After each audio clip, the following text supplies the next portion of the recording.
We've heard of the DOJ testing firearms, concluding that they shoot only semi-auto, and still charging the owner with machine gun possession in the Tate Adamiak case. We've heard plenty of instances of the DOJ charging someone with silencer possession over fuel filters, like in a recent case I covered of an air marshal using the filters in his farm equipment and still getting hit with NFA charges. And now we have the mysterious case of Schrodinger's gun, which the DOJ is charging both as a handgun and a short-barreled rifle.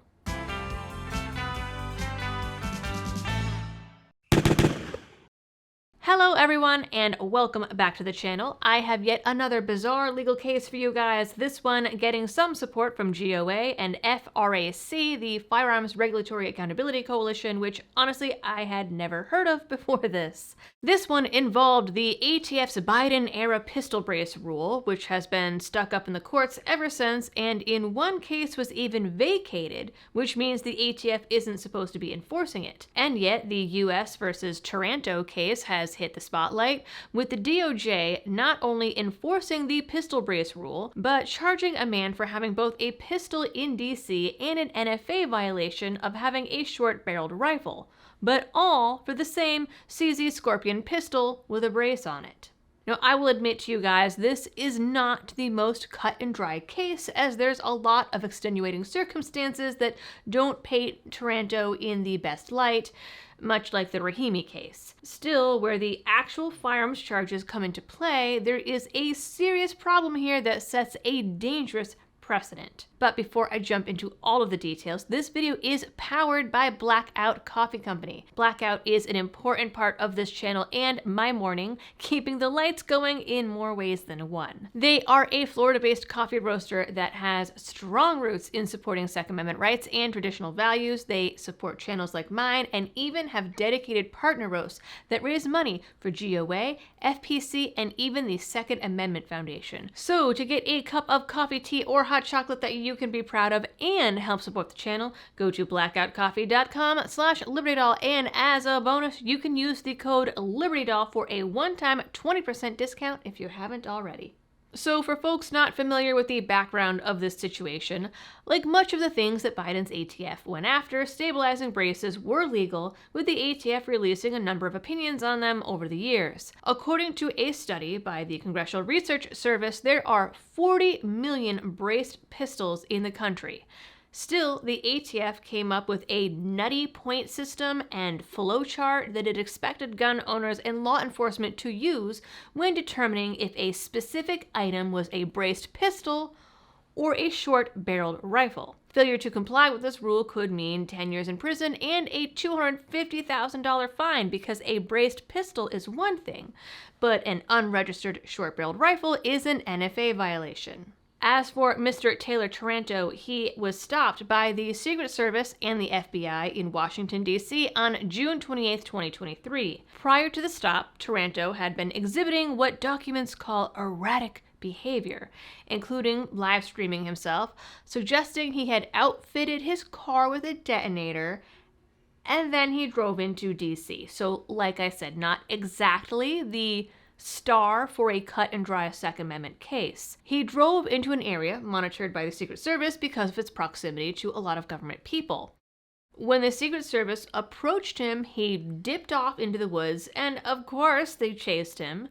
Eventually, he was arrested, and when the Secret Service searched his vehicle, they found a whole bunch of no-no goodies and the CZ Scorpion with a brace. He was hit with a bunch of charges, but according to the indictment, the DOJ is counting the pistol as both a pistol and a short-barreled rifle, and again, therefore, an NFA violation. Now, as an interesting aside here, I will note that the 2023 indictment also goes after him for being in the Capitol on January 6th, so I would argue that there's an even bigger political component here. I mean, the guy was not only there, but did a bunch of podcasts about it after the fact with his full name all over them and everything. The first indictment charges him with having a pistol without a license in D.C.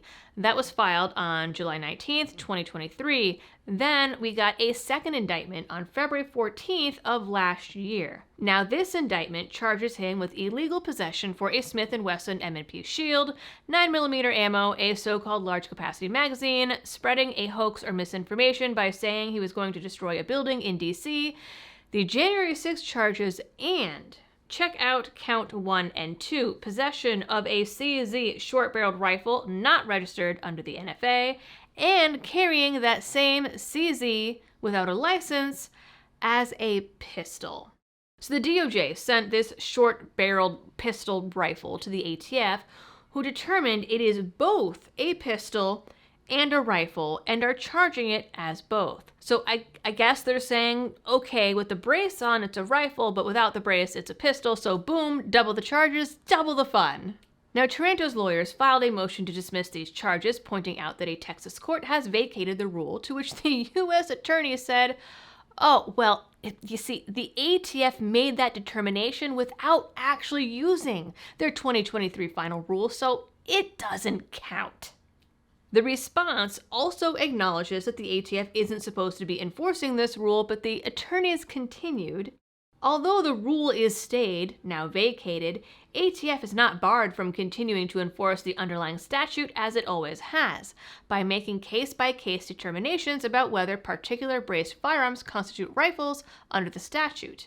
And of course, because the rule reflects ATF's best understanding of the statute, those determinations will naturally tend to look substantially like the determinations that would follow from applying the clear framework outlined in the rule. So their argument boils down to semantics. Even though they're barred from enforcing the rule, they're not barred from enforcing the statute, and the rule was based on their understanding of the statute, and that's why it looks like they're enforcing the rule rather than the statute.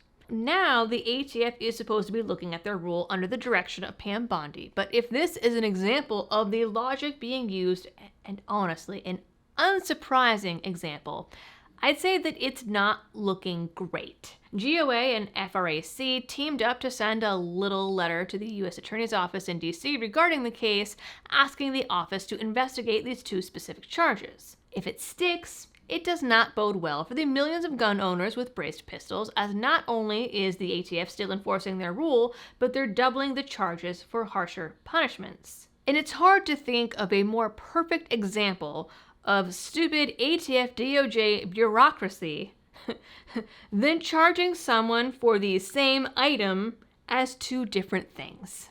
Further proof that the ATF is just a runaway train off the rails. So I will be watching this case and bring you guys any big pertinent updates to it. In the meantime, you guys know the drill for all of the algorithm things. Please do them. And as always, thanks for tuning in. Stay safe out there and happy shooting.